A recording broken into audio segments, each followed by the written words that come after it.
My name is Richard Heinberg. I've written 3 books on the subject of peak oil, and I teach at a small private college in Northern California called New College of California.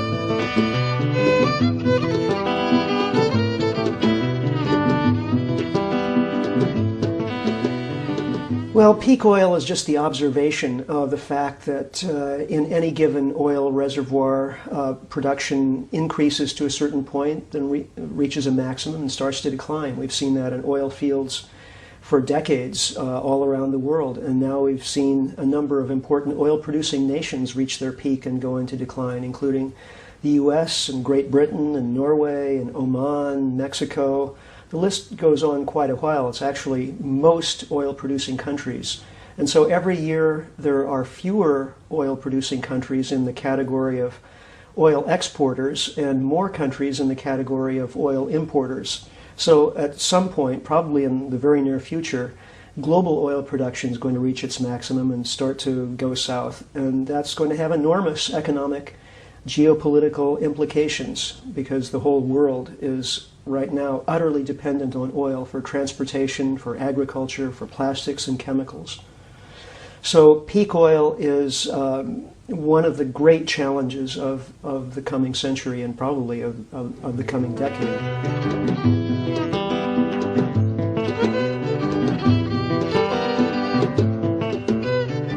For the last 150 years, every day we've had more oil available. We went from zero production in 1859, the beginning of the oil industry, to 84 million barrels of oil per day, which is what the world currently consumes. And that oil has enabled the Industrial Revolution, essentially. More transportation, more manufacturing, more invention, more moving of goods. So having less oil to deal with means no more economic growth. It means an enormous challenge to the kind of world that we've created, where we rely on these services increasing as population is still growing.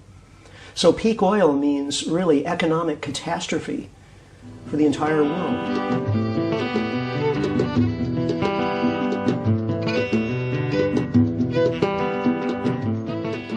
We've never had anything before like oil. We've been using energy as long as we've been human, mostly through the food we eat, and then we've found other ways of harvesting energy from the environment, water mills and windmills and so on. But all of those sources of energy were minuscule compared to oil, which is a very concentrated source of energy. Maybe you've had the experience of running out of petrol in your car and having to push it off to the side of the road. You know that's hard work. Well, now imagine having to push your car 20 or 30 miles. That's the energy equivalent of something like 6 to 8 weeks of hard human labor. And we get that for just currently, where I live in California, $2.50. Now, you can't get work done that cheaply even in China. 6 to 8 weeks of human labor for that amount of money. So of course we've mechanized everything we possibly can over the past 100 years. Everything that involves labor, output of energy into the environment, we've mechanized. And so we've become completely dependent on our fuel-fed machines to do all the work for us that's required to maintain our industrial way of life.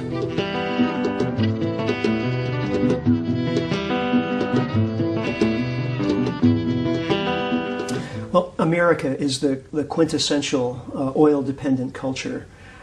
There are virtually no options for transportation other than cars and buses and trucks. And American communities mostly have been designed since the beginning of the automobile age, so it's really hard to get around American towns and cities without a car. So in fact, these days, there are actually more cars in the U.S. than there are licensed drivers.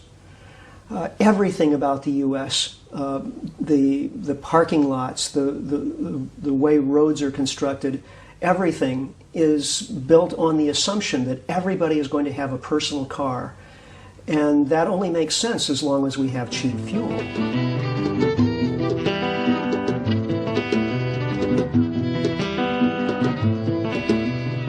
When you think about how unique oil is in terms of its chemistry, its energy density, and so on,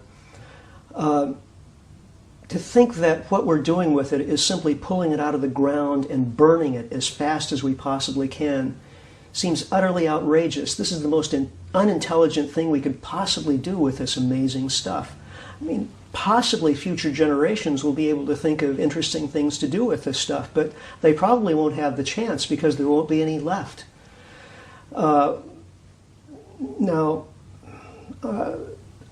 You could call this diachronic competition. In other words, we who are alive today are in competition not with other species so much as with our own descendants.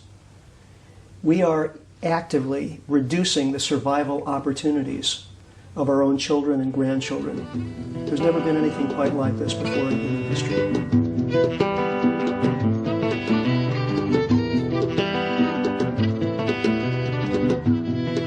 One gauge of our success as a species using fossil fuels is the fact that there are now so many of us. When we first started using fossil fuels, there were fewer than 1 billion human beings alive.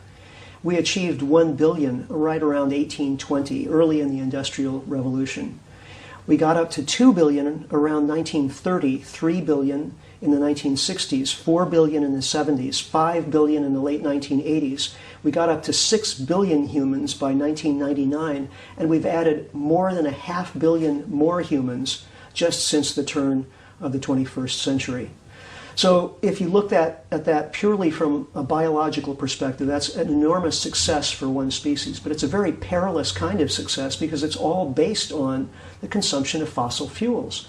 Take away the fossil fuels, and what's the human carrying capacity of planet Earth? Well, no one knows exactly, but a good guess would be something like what it was when we first started using fossil fuels, which is close to 1 billion.